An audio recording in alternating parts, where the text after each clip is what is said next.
Got some Deckorators decking that we're installing new boards on top of these stair treads.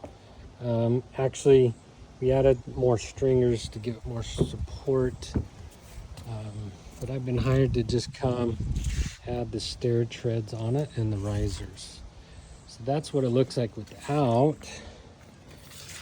And this is what it looks like as I'm starting to attach the boards.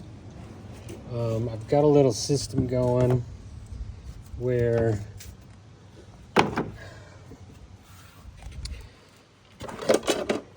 I'm anchoring this toe on first, so the riser, and then I'm just putting these two down with hidden fasteners from here to here and getting them spaced out equally in between these stringers.